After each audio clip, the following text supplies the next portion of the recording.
Hey, how's it going, guys? It's Nate here. And the Fallout universe is one where the unexpected should be, well, expected.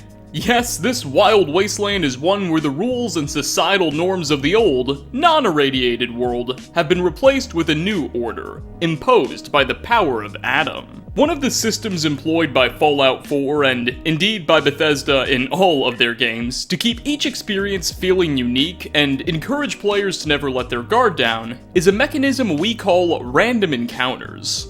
They're randomly generated events that can occur at random places throughout a playthrough, and can vary quite wildly from simple roaming merchants to complex social gatherings and even parties.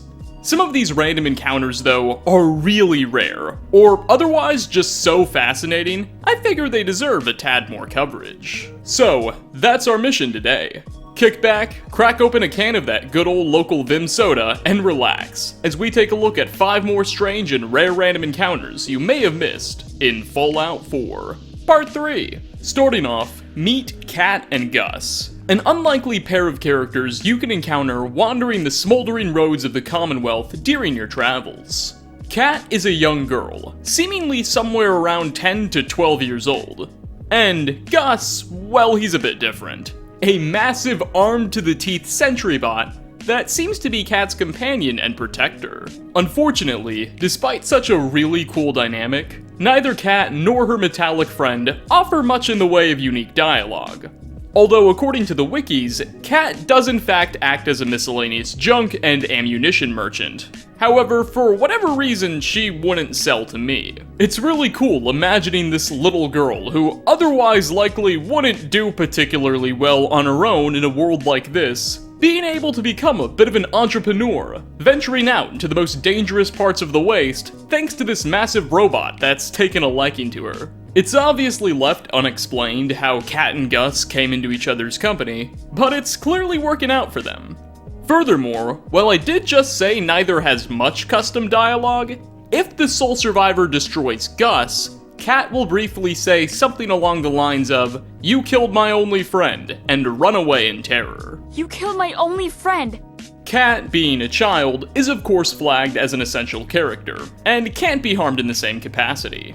No matter, this truly is a random couple of NPCs for a random encounter. Next on our list, welcome to Mac's Bar.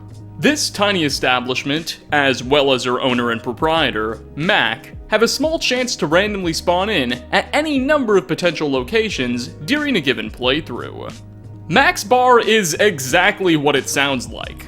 A small bar stand run by a business-savvy middle-aged man named Mac. When questioned about why on earth he would want to open up a bar, seemingly in the middle of nowhere, so far from civilization, yet close to danger, Mac will explain that from a very young age, he had always dreamed of owning a bar. Alas, real estate and property have just become so difficult to acquire and expensive nearby settlements, that Mac figured his best bet was just to start one right here, wherever it is he spawns in. He offers no additional information about his background, though will enthusiastically act as a beverage and snack merchant if you're looking to quench your thirst, or as he puts it, are feeling a bit peckish. Now, this Mac fellow is not flagged as essential, has very low health, and will often spawn in some very dangerous places. As a result, he will very regularly be killed by some mutants or roaming raiders. So make sure you get whatever you need from him quickly. Either way though, it's nice to know that this one man isn't going to let a global thermonuclear apocalypse get in the way of his dreams. And that is quite respectable. Coming in at number 3. Okay, this one is kind of slightly cheating, as I'm pretty confident I covered it before in one of the older Fallout 4 10 Tiny Details videos. But A, I'm not 100% sure, and B, if I did, it was at least a year ago, so I figured the statute of limitations is up anyway. But this is pretty cool, trust me. Anywho, as the game begins, amidst that opening scene when we and our family are forced to flee our pre-war home of Sanctuary Hills as the Great War kicks into full swing, we can approach some of the panicking civilians who have been denied entry into Vault 111, and find that many of them actually have names. Mr. and Mrs. Sumner, Mr. and Mrs. Donahue, Rosa, Mr. Smith. They're all a tad distressed by the realization that they're about to be microwaved though, so won't be too excited to chit-chat. After the game's introduction is concluded and we re-emerge from the vault, over at the ruins of Sanctuary, the computer of someone who is likely a former doctor can be found in an old home. And again we see the names Rosa, Mr. and Mrs. Sumner, and a few others, all cited as neighborhood residents and patients of the dock. Okay, so what exactly do all of these pre-war Sanctuary residences' names have to do with anything? Well, one possible, initially seemingly mundane random encounter that the sole survivor may face when nearby downtown Boston involves a small pack of feral ghouls.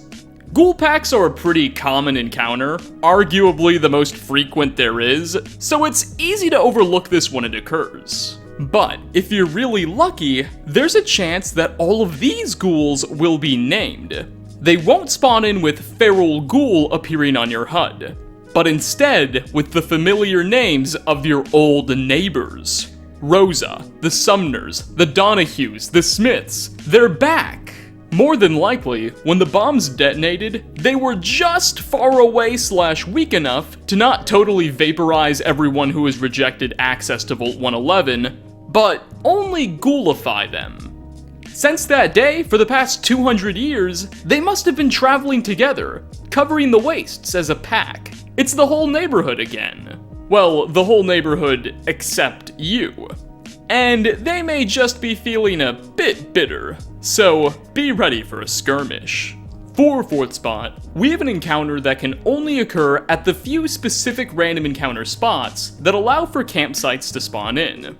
This means you'll typically, if at all, come across these ones only in parking lots and the like.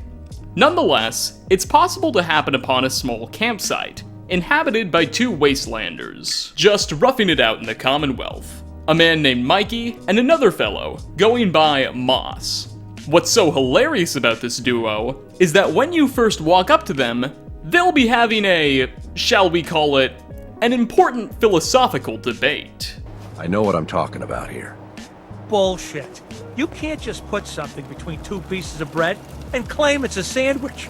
Does that mean a loaf of bread is technically a bread sandwich? Technically, yes, but you wouldn't eat it all at once like that, so it doesn't matter. How you hold it matters. Talk all you want, man. You put that piece of my alert meat between 2 pieces of bread, but it still ain't a sandwich. Well, what the hell would you call it then? Disgusting.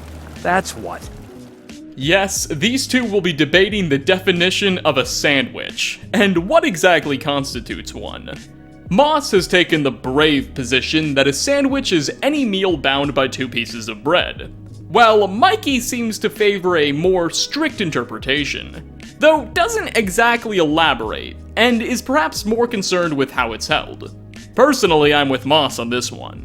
Aside from this discussion, the 2 characters have little additional dialogue beyond generic greetings towards the sole survivor, and won't even act as merchants. So their sole point of existence in the Fallout universe is to have this great battle of the minds for us to witness. My advice? Listen in on the conversation, murder to death whoever it is you disagree with, and go on your way, knowing that you've made the Commonwealth just a slightly better place. And finally, last on our list, I give you Kelly the Brahmin saleswoman. She's a roaming, I guess, Brahmin vendor that can be found at pretty much any road in the Commonwealth, though appears to be quite rare. It seriously took me like 40 different tries at the same point to get this lady to spawn in. It was very frustrating. When approached, Kelly will ask the player if you're looking for a new Brahmin, and offer to sell you hers that she's got right next to her for 250 caps.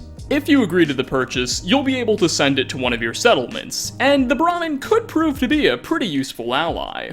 The thing is, Kelly's a bit shady in the way she tries to sell it to you. She seems to talk almost in a whisper, and if you ask if she stole the Brahmin, she gets really nervous and annoyed. Does this Brahmin really belong to you? What do you think? It's stolen or something? Nah, she's mine. Of course she's mine. Could be yours too, for a very reasonable price. There's a bit of debate in the community whether or not Kelly is actually a Brahmin thief or something to that effect. Some think that her nervous/annoyed demeanor when you question her on whether or not she stole it is really just a result of her being caught off guard by your question and thinking it's stupid, whereas others, such as myself, for reasons I'll get to in a second, think she actually stole a Brahmin and is genuinely afraid you'll catch her. I know, it's weird. You have to investigate whether this woman stole a two-headed cow. This is why they're called random encounters. Anyway, the reason I suspect she did in fact steal the Brahmin, or at least take it somehow illegitimately, is if you look at the scripts Bethesda actually provided the voice actors to read from, the voice actor who voices Kelly's lines is literally told in the subscripts that she stole the Brahmin, and to act as nervous and shady as possible. So that sort of confirms it. Now, the fact that this Brahmin was illegally obtained doesn't really make much of a difference. It has absolutely zero impact on the rest of the game. If you buy the Brahmin, you'll still get a perfectly good one, so it doesn't matter all that much, I suppose. However, if you are a character of a strong and steady moral compass, and feel like dispensing a little bit of vigilante justice, just know that Kelly is not an essential NPC. Do with that information whatever you please. I won't ask any questions. And with that, we are going to wrap up our third episode of Random Encounters in Fallout 4. Thanks for stopping by, everybody.